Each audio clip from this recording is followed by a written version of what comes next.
이커머스는 이 네 가지로 끝나요. 어떤 플랫폼에 사람들이 모여있는 결핍을 찾습니다. 공통된 결핍을. 그 다음에 설득 포인트를 만들어요. 그들한테 될 만한 나한테 있어야 된다는 거예요. 그걸 복제해 나가는 게 이커머스입니다. 굉장히 심플하죠. 그럼 여기서는 여러분들이 뭘 못하는지를 확인해야 돼. 복잡한 거 없어요. 이게 끝이에요.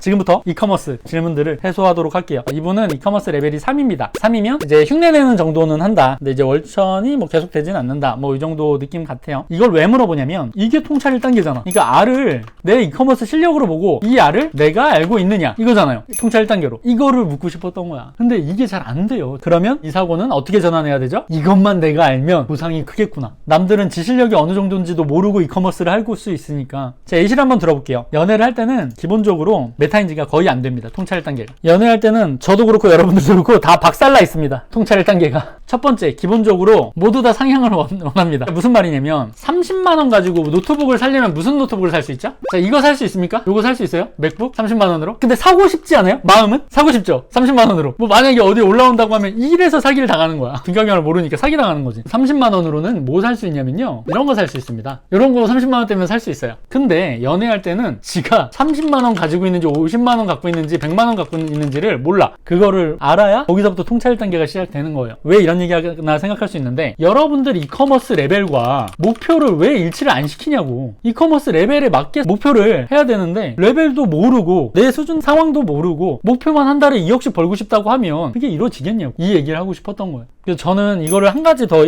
일관지하자면, 본인의 자본주의 레벨이 뭐 2단계야. 근데 그 사람 삶에서 누리는 거는 한 4, 5단계 걸 누리고 있어. 이러면 좀 저는 좋게 보지 않죠.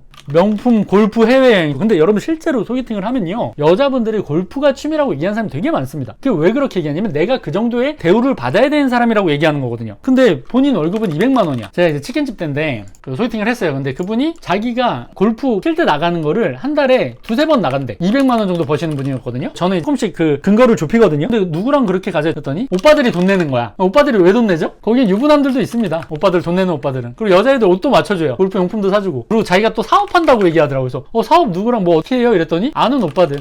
얼굴이 좀 이쁘니까 주변에 이런 걸로 같이 어울리려는 사람들이 있는 거지. 근데 그거는 문제가 되죠. 그래서 진지하게 만날 사람으로 생각을 안 할 텐데 그것조차 모르는 거지. 그리고 그 미라는 게 나이가 들어서 없어지는 순간부터 굉장히 불안하게 돼요. 그리고 그거는 사회적인 탓을 하고 싶습니다. 본인 탓을 못하니까. 제가 만약에 되게 이쁜 여자였죠? 그러면 저 이렇게 사업해서 못 올라와요. 저는 아무도 안 도와주니까 제 능력만 키운 거잖아요. 근데 제가 예쁜 사람이었으면 아마 다 누가 도와줬을 거야. 나보다 급이 높은 사람들이. 그럼 저는 주체성을 좀 잃게 됐겠죠. 그게 이커머스든 자본주의란 플랫폼이든 똑같습니다. 파악 못하고 하면 계속 휘둘리고 수동적으로 괴롭힘 당할 수밖에 없어요. 제 좀 전 말에 기분이 나쁘죠? 그러면 100% 그 상황입니다. 기분이 나쁘더라도 시간이 지나서 5년 뒤 10년 뒤에 아, 그놈이 진짜 그래도 솔직하게 그걸 얘기해줬구나 라고 깨달으셨으면 저는 좋을 것 같아요. 기분 나쁠 수도 있죠. 죄송합니다. 기분 나쁘시다면. 질문을 이렇게 얘기하셨어요. 이커머스에 대한 질문. 이커머스에서는 꾸준히와 실행하기가 중요하다고 생각합니다. 의욕과 동기가 파동을 치며 올라갔다 내려올 때 간사한 마음에 휘둘리지 않아요. 이거는 이커머스 질문인가요? 그냥 마인드에 대한 질문일까요? 이커머스 질문 아니죠. 그냥 살아가는 데 필요한 내 관점이나 그런 거에 대한 질문이죠. 제가 조금 잔인하지만 솔직하게 대답을 하겠습니다. 당신이라는 사람이 원래 그런 알이니까. 원래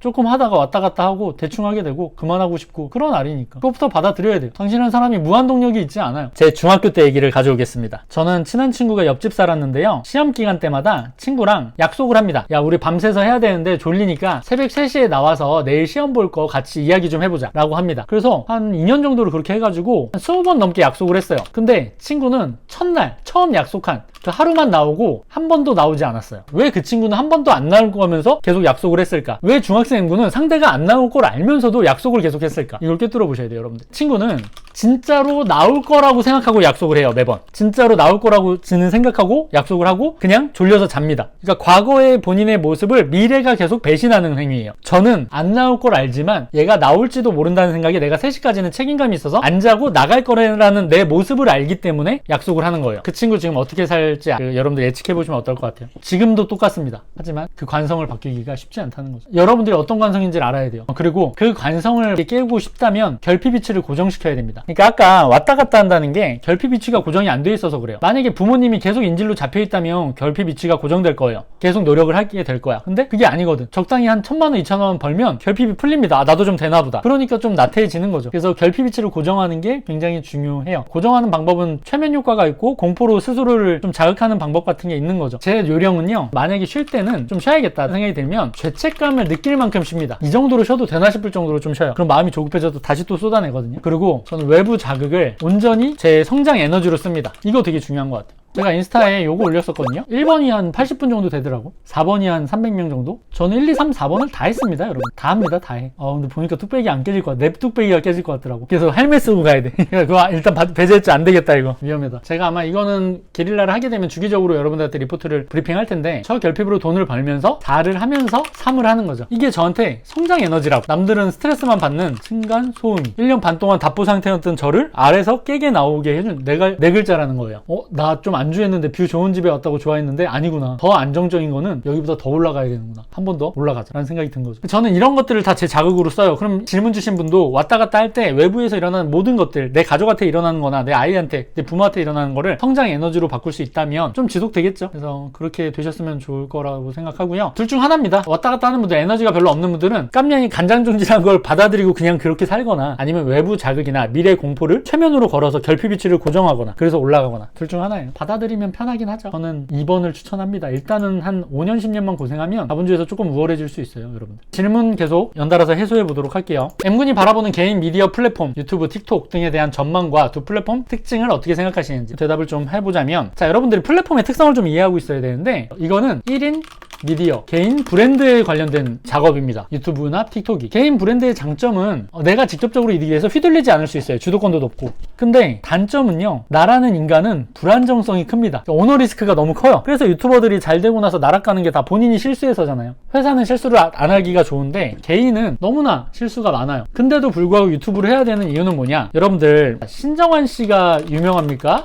맹지호 씨가 유명합니까? 신정환이 훨씬 유명하지. 근데 자, 보시면 계급장을 띄고 싸울 수가 있다고. 이게 이제 플랫폼의 반란이 시작된 거거든요. 신정환 씨 최근에 하는 유튜브와 제 유튜브를 비교했습니다. 이게 말이 안 된다고. 그러니까 제가 높다는 게 당연히 저도 낮죠. 근데 신정환 씨는 저게 조회수로 이득을 보려는 거잖아요. 본인 인지도와. 근데 저는 제 사업의 목적으로 하는 거잖아요. 그러면 제가 10분의 1로 낮더라도 제가 더 크거든요, 이득이. 근데도 비슷하다는 거지. 그러면 내가 훨씬 더 이 플랫폼을 잘 이용하고 있다는 거예요, 신정환 씨보다. 그러니까 기존의 틀 자체가 무너지고 새로운 세상이 열린 거예요. 여러분들 시대일 수도 있죠. 그렇기 때문에 그 기회를 잡으려면 여러분들이라는 알이 매력적이면 유튜브, 틱톡은 엄청난 기회가 됩니다. 근데 그게 없으면 그냥 지금 사업 열심히 일단 하는 게 좋아요. 왜냐면 개인 브랜드 쪽이 난이도가 훨씬 높거든요. 유튜브나 틱톡의 최대 단점이 뭐냐면, 이거는 여러분들이 앞으로 겪을 수 있는데 정신병이 생깁니다. 왜 생기냐? 불특정 다수를 상대하기 때문이에요. 내가 오프라인에서만 활동하면 만나고 싶은 사람만 만날 수 있거든요. 우리가 회사 가기 싫은 게 솔직히 막 일하는 거가 아니라 만나기 싫은 사람을 만나야 돼서 회사 가기 싫은 거잖아요. 자, 여러분들이 평소에 이런 사람들을 만납니까? 만나요? 서울 여기 계시 노숙하는 분들이 야, 이 나쁜 놈아 막 이렇게 하는 거를 여러분들이 마주치지 않죠. 그냥 역 지나갈 때만 보죠. 근데 노숙하는 분들이 막말하는 거를 당해야 되고, 카이스트 박사들이 전문적으로 얘기하는 것도 당해야 된다는 거예요. 이게 온라인 채널의 그런 엄청난 단점인 거죠. 둘을 다 상대해야 돼. 뛰어난 사람과 막소리, 이거를 다 상대해야 돼. 정신적으로 되게 다 힘들어해요. 근데 그거를 감당 가능한지 보고 하는 게 좋죠. 악플을 삭제해도 소문 같은 거는 다 막을 수가 없습니다. 우리가 뒤에서 연예인들 욕하잖아요. 이성균 씨가 그냥 직장인이었으면 그런 사건이 있었을 때 우리가 다 욕하나요? 안 하지. 유명하니까 욕하는 거죠. 그걸 감당해야 된다고. 그 정도로 저는 답변을 드릴 수 있을 것 같고요. 그리고 다음 질문 넘어갈게요. 이거는 그냥 개념을 써오셨네. 이거는 그냥 강의에 나오는 개념인데, 이런 거를 제가 그냥 맞습니다, 틀립니다 라고 대답하면 여러분들한테 도움이 됩니까? 질문을 잘하는 거에 대해서는 제가 질문 영상 올렸으니까 그걸 좀 보시면 좀 더 도움이 되시지 않을까. 저는 여러분한테 도움이 되고 싶거든요. 그리고 이렇게 길게 쓰면 저는 조금 짜증나는 게, 항상 CV는 길지 않습니다. 명확해요. 명확할수록 쉽게 여러분들이 다시 해석해서 얘기하는 게 필요해요. 내가 그거를 이해 못했다는 뜻이에요. 저렇게 제가 쓴 대로만 하는 거는. 이커머스는 이 4가지로 끝나요. 어떤 플랫폼에 사람들이 모여있는 결핍을 찾습니다. 공통된 결핍을. 그 다음에 설득 포인트를 만들어요. 그들한테 도움이 될 만한 제안이 나한테 있어야 된다는 거예요. 그리고 그들한테 내가 다가가거나 모여있는 데를 파악하고 내가 모을 수 있거나, 이게 물길인 거죠. 그리고 내 외부에 있는 사람들을 내 이득과 교환하는 거, 그 교환하는 거를 복제해 나가는 게 이커머스입니다. 굉장히 심플하죠.